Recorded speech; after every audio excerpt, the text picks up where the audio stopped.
It's time to rip the cover off what really works to ditch addiction, depression, anger, anxiety, and all other kinds of human suffering. No, not sobriety. We're talking the F word here, freedom. We'll share straight from the trenches what we've learned from leaving our own addictions behind and coaching hundreds of others to do the same. And since it's such a heavy topic, we might as well have a good time while we're at it.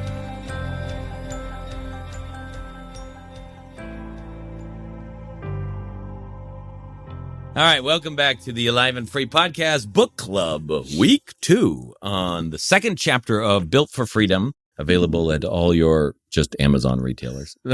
It's not in bookstores, sorry. And on Audible. This chapter is entitled 27 Miles West. And so this is where I introduced the Erebus plane crash from Antarctica. I had heard about it some 14 years ago in a church talk, no less. And the basic crux of it was that this plane had crashed into a volcano, and it didn't even see the volcano was there. It had crashed into a 12,000-foot volcano, basically, because the coordinates had been 2 degrees off on the instrument panel. And so when I went to look at it, I was just looking for details of that one. And then I just went down this rabbit hole. There's entire podcast series about this crash, and there might be a memorial in the works now, but I don't even think there's a memorial done yet for everything that's happened. It's the single deadliest disaster in New Zealand history. And it all hinged on like a transcription error, and that then got compounded by people continuing to pass along instructions. And as I was looking at this, I was looking at all of these tremendous people in the help industry, the psychologists, the psychiatrists, the doctors, the nurses, all these people that have been given information that they're operating on that has worked for a number of different people in some way or another, but they're just going on it, like trusting that this information is going to get them where they need to go. And then I've described the plane crash of those industries in the last chapter, like all the stuff that's going on in an average street and how much all of these mental health issues are continuing to be on the rise. So we've run into the volcano.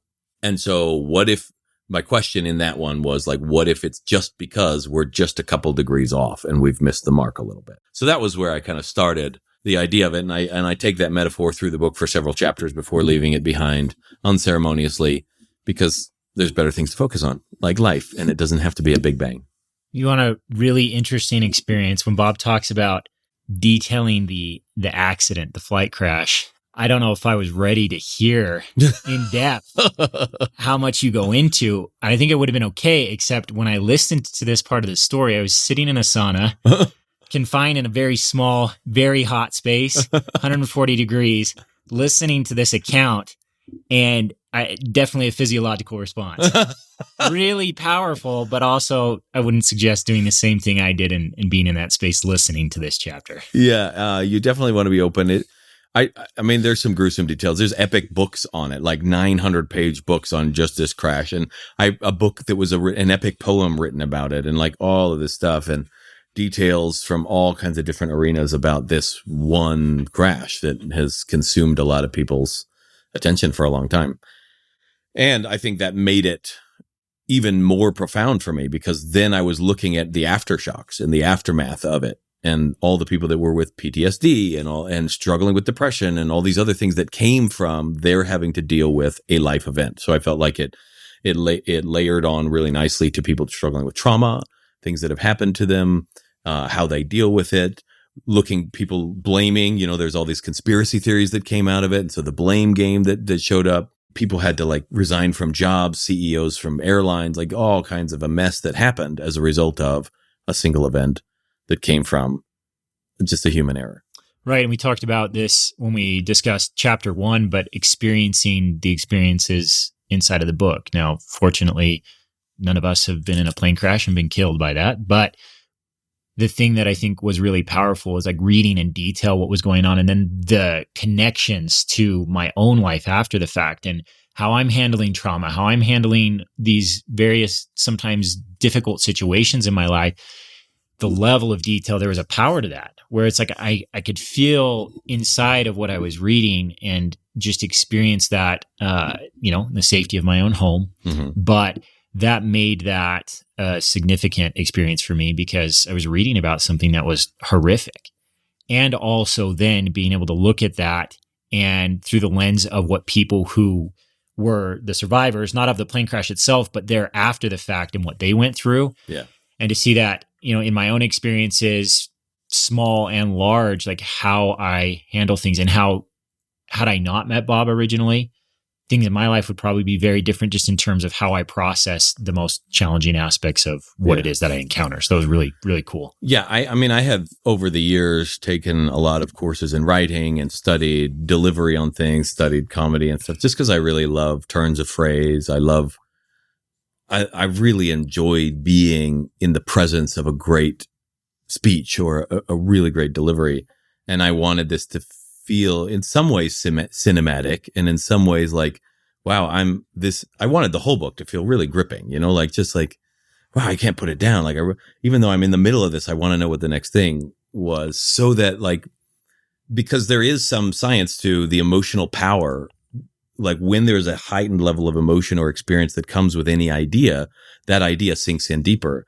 And I'm trying to seed an idea of freedom with people. And so I felt like the writing needed to match that on a big level.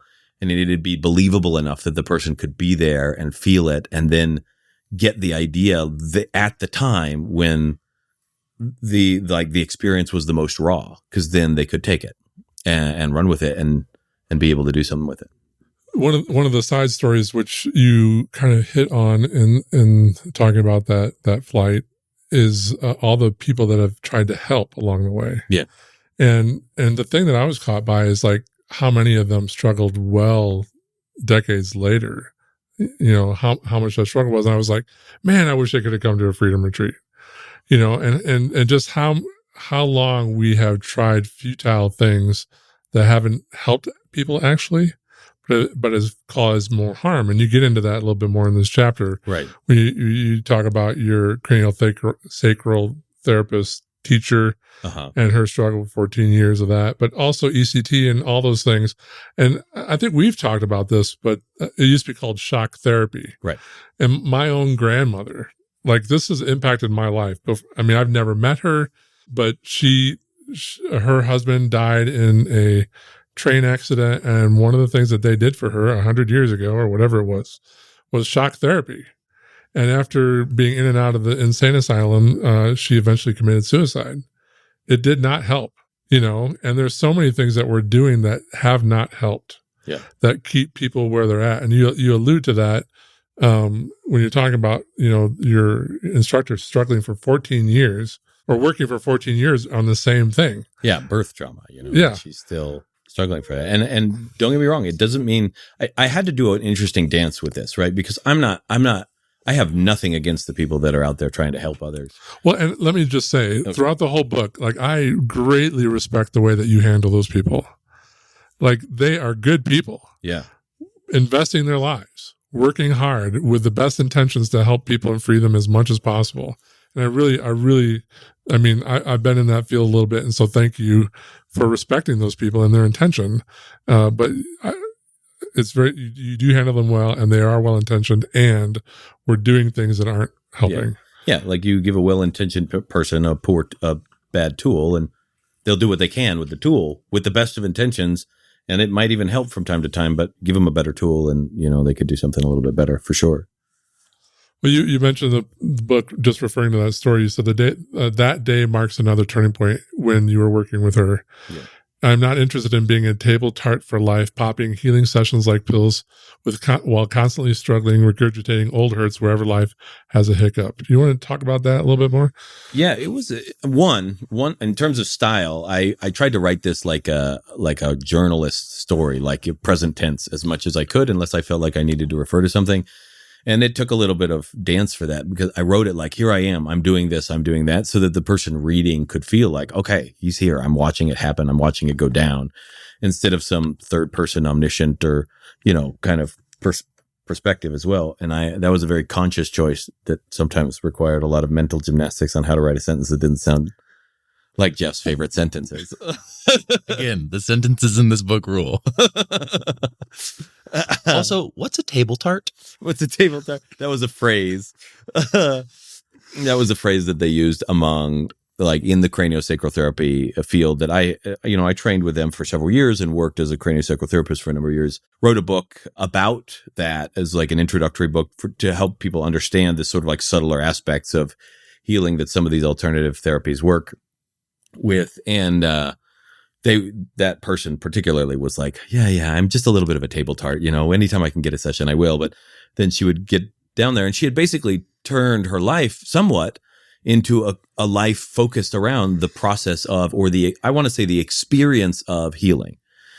And healing is definitely an experience. Whether or not there is something that is actually broken and actually healed, we can experience this thing we label healing. And she had turned her life into that, helping other people feel it and feeling it herself. And as a result, I'm sitting there. It was the final day. It was years of training. It was the final day of training. And we had one person short in the class. And so she jumped in so that she could pop another session. And she's a beautiful lady, wonderful, and she's helped a lot of people. She works with racehorses and like animals in this manner. Like she's really good at her craft. And so she's on there and I feel this massive sensation run through my palms and up my forearms of like deep shock cold. Now we're in the room. There's no AC blowing on my hands or anything. And I recognized this feeling before, people who have come that I'm working on them after dental surgery. And I feel this kind of thing. And it seems to correlate with sort of the numbness from Novocaine or cocaine and people who've used that. And so I was like, okay, I felt this before. This is big, but whatever. And she goes, oh no, I recognize this. This is shock.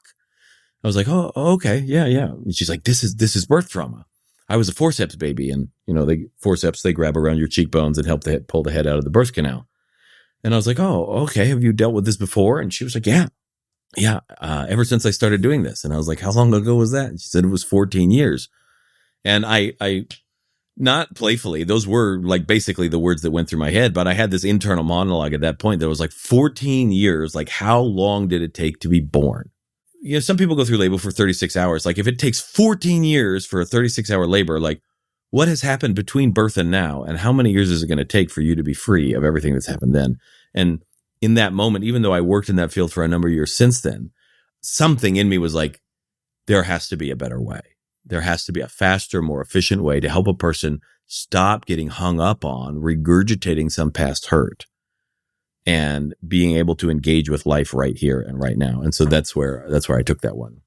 That's cool. I feel like when I think of that in my own story, like, and this is something I've heard you talk about, like Good Will Hunting or something, these like movies that kind of prime us for like, I need this breakthrough. And it's like, that for me, they're realizing, being honest, like there is something that I like about that process, like going down into the depths and then coming back up. And like, it can be this like addiction or, like it can be this cycle that I actually like going through, but I wouldn't have ever seen that. I don't think I would have just been like, oh yeah, this is how it works with therapy, having these breakthroughs, and then an invitation to be like, when are you going to be done breaking through something? Yeah. And just live. What was funny was after I had like kind of decided that I was going to be done, it was very short time, piecing together things for me to kind of set aside pornography as a habit.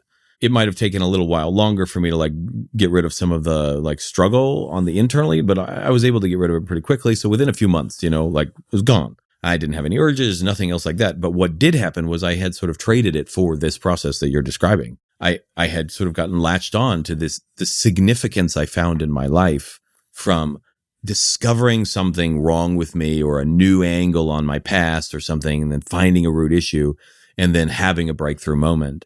And to be honest, like a lot of the things I developed came from those experiences, so I can't bag on them at all. And so maybe everybody will go through a phase like that. There is a sweetness that comes from going like, wow, I found it and I vanquished it. And I think that plays into the Hollywood mentality and drama and literature and all of those other things anyway. So there is a certain sweet experience. But what I noticed was like those experiences, after a time, I was like, my life feels like it's just focused around going into the dark and coming back out and going into the dark. And I was like, I want to move on from that. Like I want it to just be automatic that I'm free and my body handle it and not have to sit there and like spend my conscious thought healing when I could be living. A friend of mine is pursuing his doctorate in psychology, and I asked him why he was doing that because, couldn't you do therapy with your master's degree and your license and all that. And he's like, yeah, but he goes, without a doctorate, I don't have a voice. I'm like, well, what's the voice you want to have?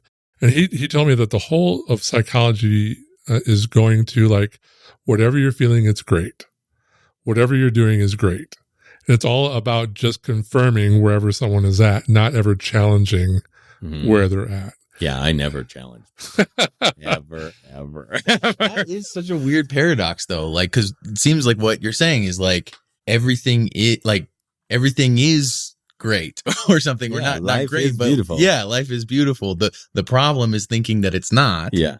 But then you, more than anybody else I've met, really challenge people. Yeah. In lots of ways.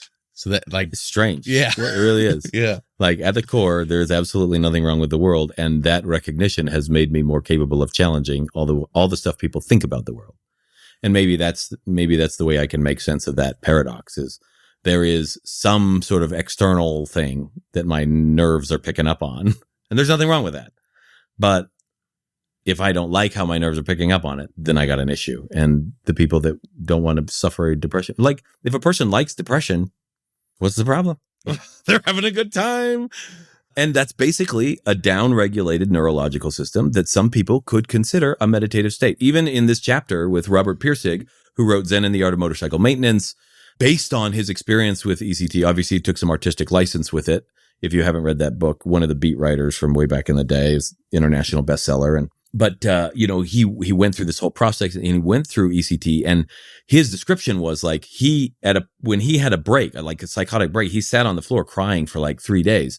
And he said in the East, they would have called this a hard enlightenment experience. But in the West, they just called it, catatonic schizophrenia.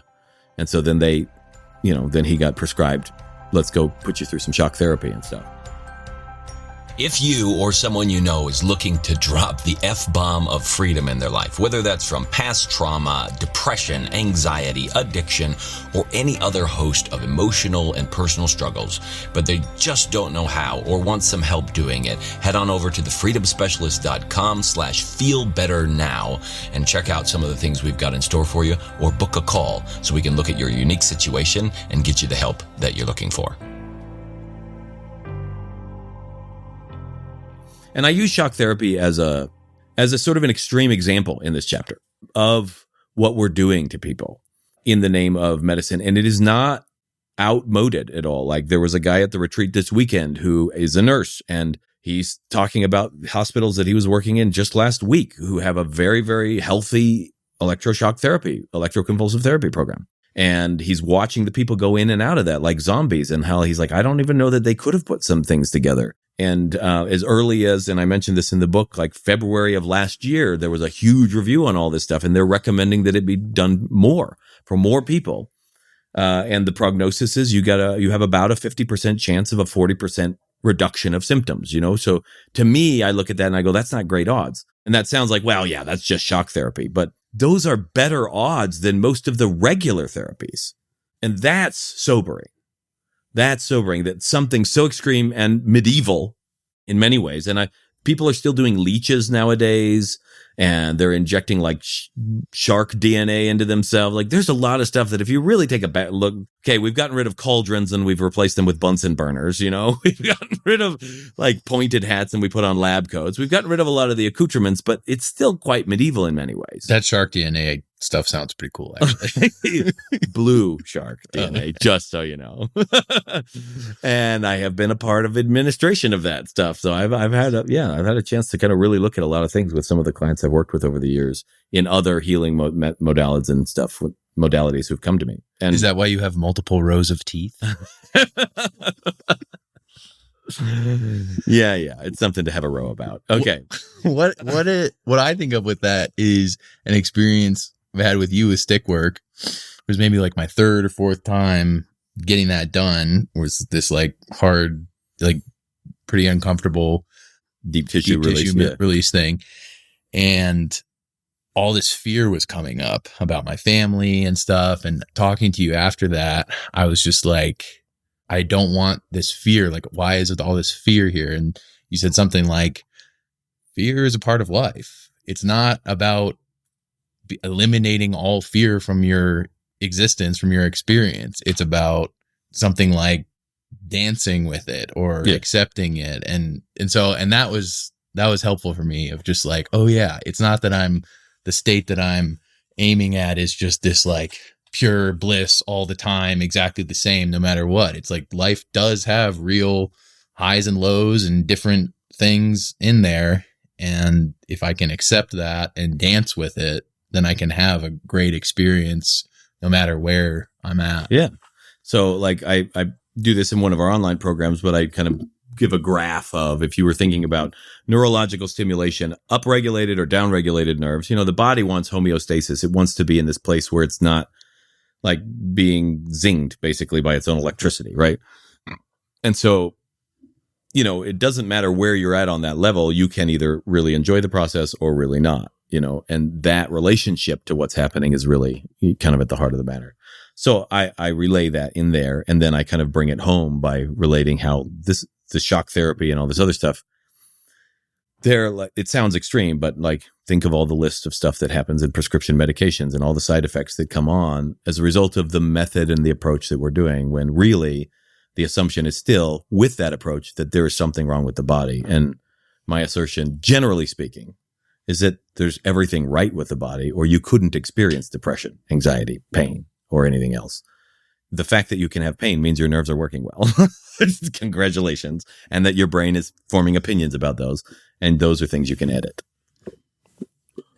There's an aspect of the 27 miles off chapter where like the whole industry is about like identifying the problem, talking about the problem, talking with other people about the problem, talking about the problem some more, coming back and talking about the problem, but there's no movement from it, which is my own story. And you go back to chapter 1 and just talk about like, you can stop this, you can move on from this. Yeah. I mean, it's a matter of aim. That's what we were talking about with the guys this weekend, right? If you aim your life at survival, then you will find things if you aim your life at overcoming something, then you'll find things that you will get to overcome. And if your life is aimed at life, then you'll find life. And if your life is aimed at money, then you'll find things associated with money. And so it has a lot to do with aim. And I used to, in the beginning, talk about like being in an arena, like in a fight, like in a MMA match or something. And as long as you're in the arena with it, it doesn't matter if you're losing or winning. Even if I'm winning and sitting on his face and whatnot, then comes the rematch, and then I have to defend the title and stuff. And so the question I had in my mind was, how do I quit the fight? How do I forfeit? Leave the grudge match, chain or whatever it is. Get out of the underground fight club and go spend my day at a picnic in the park. How do I enjoy the rest of life? And a lot of that does boil down to what's the focus of this. So in this chapter, I'm relaying my experience and my journey somewhat in this chapter in terms of all the things that I tried and how I had come to a place where I was experiencing these glorious, what would be called mystical experiences by a lot of people on my own. After like having tested all those things out and whatnot. And then I suddenly have just found some simple things that are body based. And all of a sudden I'm having these experiences. And what led between those two extremes of like scrambling and trying to find an answer to the like this self-generated on autopilot kind of joy in life and freedom and ease that's inside of my system was in part a decision that whatever I explored had to meet a few criteria. And that was one, especially when it came to medicines and stuff, I didn't want to try anything that the person offering it wouldn't try themselves. And so that really cut out a lot of stuff. If a doctor's not going to pop the pill, then I don't want to pop the pill either. And many doctors will pop the pill, so there's nothing against them. My wife had to do pepper spray in the museum if she wanted to carry pepper spray, and she was like, "No, I'm not that stupid." Guys on the other end be like, "Yeah, pepper spray me, tase me. I want to see what it's like and see if I can survive." And now I can use a taser and use it for bragging rights. My wife is not that dumb. Especially in a museum. Gotta protect the art. Really, it was an art museum. She was, don't spray it on the paintings though, and so like that was one of the criteria. Another one was that like if it had to be something I enjoyed doing, because I think that's where I realized if I focus on fixing stuff, and I think Tucker talked about this a little bit earlier, but if my entire focus is on fixing stuff and it's this hard, big, heavy thing, then all of a sudden what I'm left with at the end is that I've trained my body to think of all my problems as hard, big, heavy things. And so what I wanted to do was turn it around and make everything into a game, like make it whimsical, make it fun, find things that were absolutely enjoyable, even if they were challenging. But I didn't mind if they were challenging. If I was like having a good time and learning stuff and doing stuff, then I was willing to try it. Lee, your hands are so hot. I just took the microphone from him and it's like, well, so my question with that is, what was that exit like? Because I remember when I first started trying to stop looking at porn, went to therapy. Therapist was like, you got to do a 12-step program also. It's like, I don't want to, but I did that. And then I got really into 12 steps for about 2 years. And then at the end of that 2 years, I started looking elsewhere. And there was a lot of fear of like, this has worked better than anything else I've tried. It's not working very well compared to where I want to be. There's a lot of people in here who have been doing this for a long time, don't seem to be like, and so, but actually kind of stepping out on my own, looking for people who, you know, that was like very scary. It was terrifying on some level. And I think this is in chapter 3 where I talk about this a little bit, but when I had to step out on my own, I didn't have anybody else I could blame if it didn't work. I couldn't blame God for, like, if the prayers didn't work, I couldn't just say, well, it must be God's will. And like, this is a trial and stuff. I could no longer blame God for that. I couldn't blame the 12-step program anymore and Bill W. and his stuff. And I couldn't blame therapists anymore and say, oh, that didn't work. And I couldn't blame the mindfulness teachers, and I couldn't blame the craniosacral therapists and the energy healers, and I couldn't blame the books and the articles. Like, I was left with, I'm the scientist and the experimental data is in my body and I have to test it out. And it was exhilarating when I found things that worked and terrifying when they didn't. And I think the biggest terrors were the ones where I didn't know if they worked or not, because I didn't want to like go down a bad road. But one of the things I tried early on, for instance, is associated with pornography, was I was like, the first thought I had was, well, whatever's come in, then I have to get it out. I don't know where the thought came from. If you really chase your thoughts, I haven't found anybody who actually knows where their thoughts come from. They sort of arise in the brain and then they disappear somewhere. And I think I'm thinking them. Either way, the thought came. Whatever came in, I have to get out. And so I was like, okay, I'm dealing with porn. I've looked at 18 years worth of porn.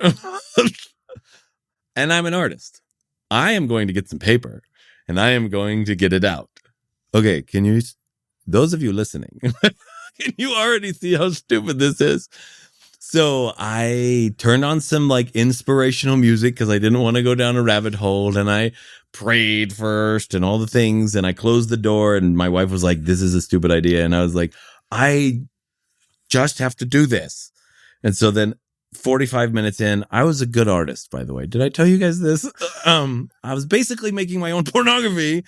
And I was like super, quote unquote, triggered and really aroused and stuck in this place where I was like, oh, I am never getting out of this. The 12-step programs weren't working the way I wanted to. I didn't want to be resigned to a life like that. And now I'm making my own porn. Jeez. And so I took it out back and I burned it all. And then I went back in and I was like, all right, what's the next step? What goes in has to come out. I still feel like that's the right way to go. What's the next thing? And then the next thing that came is inside of some of the programs that came. But that was a really terrifying hour, for sure. And I felt like I had to go like repent a lot from it. I went on some long walks and stuff just because I was like, look, I was just trying my best. And it's so pretty good benchmark as an artist is if you can draw something that gets you horny. You've passed a certain level. I'm not sure my teachers taught me that one.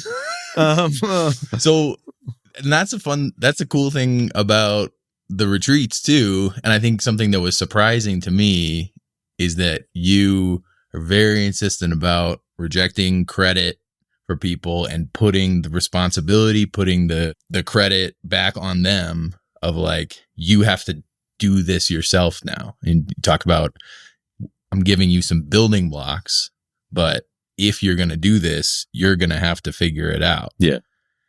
And that was like, I think that's a surprise. Like people pay money, all this money for this answer or something, or for this method, for this experience. And then at the end of it, you're still left with you. But that's the truth. Yeah. Like, I can give you as much experience as possible to where you actually grasp, wow, these particular approaches are really effective. And then you're still left with, and you still have to turn them on, and you still have to put them together in a way that matches your life. And I mean, I even eschew using credentials. And that was a conscious choice a long time ago. Tucker and I have talked about it a bunch. Like, I've studied a lot of things. I've gained a lot of certifications here and there, and I've done a lot of this stuff. And I mentioned them in the book, so there is some kind of like, hey, look, I've been around the block kind of play. But over and over, I want it to be like, look, if the message can't stand on its own 2 feet, and if the experience people are having, it can't stand on its own 2 feet, then no amount of credentials is going to fix that. And no amount of me saying, well, no, the process works if you just believe it. Like, I don't want people to believe the process. I want them to experience what I got to experience. And there was no belief involved. There was utter doubt and utter terror and this feels like the next thing to try. Yay! Leap off this cliff and see what happens. So. Yeah. And that was cool at this retreat, doing a Q&A with the staff. I think a couple people talked to me afterwards and were like, that was so helpful to hear how each one of you, like me and Tucker and Amber, all shared what we took and what we changed and how it looked different for us. And it looks really different. Like, but I mean, there is the common thing of focusing on the body, I think, but our bodies are really different, like it, and just that's the goal. That's what we're hoping for. That's what, when people come through, is that we'll like send them off to do their own thing with these things. It's cool. Yeah. And I think to like wrap this up, I think that's a strong point in terms of like what I'm trying to help people kind of grasp, like what you have to make it your own. And so like when you're seeking a solution to this, like it's got to resonate with you, and hopefully it's got to bring some light and some comfort and everything else. And if you consider like, okay, is this a method that I feel like isn't just being forced down my throat with authority or with credentials or with some invisible molecule somewhere that I won't have control over? I really wanted people to be able to have a practical handle on it, because that's what I wanted. If I couldn't measure in some way with my own life experience that things were changing, then how the heck was I going to know? And then I was just throwing Hail Mary passes. And so that's what we try to give people. And so if you're looking for a solution, even if it's not something that we offer and you don't come to a retreat, if you're looking for a solution, like really look at it. Look at the source from which the solution comes. I bag on Jordan Peterson, even though I know a lot of people get a lot out of him. And I know, Jeff, you've had some experience with his stuff and that helped you to a certain extent. He was like the beginning for me. He was like, that was where things started to change. But I don't bag on him in a mean way, but like I looked at him and many, many times when I watch him speak, he looks angry. He looks anxious. He's confessed. It's not a sin. He's like openly admitted like how anxious he gets during the day, even recently. And I think to myself, okay, cool. He might have a lot of great points, and he does have a lot of great points, and he's brilliant beyond belief. And all of that has led him to being anxious for multiple hours a day. And I go, if that's the source, if that's the end game that all of his learning has brought him to, that's a good step for him. Like it's a step in the right direction for him. He's really appreciative of that in his life. Like it's really led him to some great places. And he's still making claims like life is a catastrophe and it's hard and you just got to man up and you got to deal with this stuff. And life is a battle and you have to learn to be dangerous. And I tried that and it was helpful for a period of time. And then I wanted something different. And if you want a different experience of life, then look at the source of the information you're getting. And is the source conveying that? And I mean that even in business. Tucker and I have like been around some coaches and stuff, and they are making a lot of money in their businesses, and they're doing a great job in terms of the metrics of the business stuff. But then when we looked at their lives, they were like burning out all the time, and they were really struggling.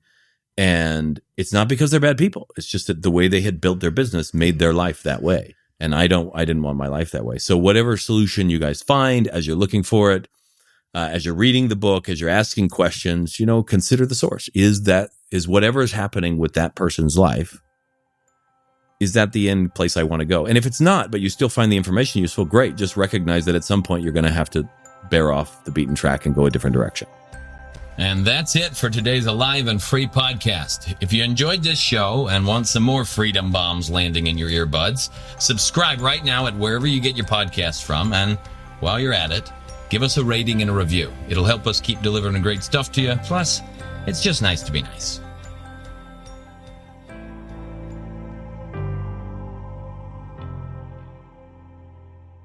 This is thepodcastfactory.com.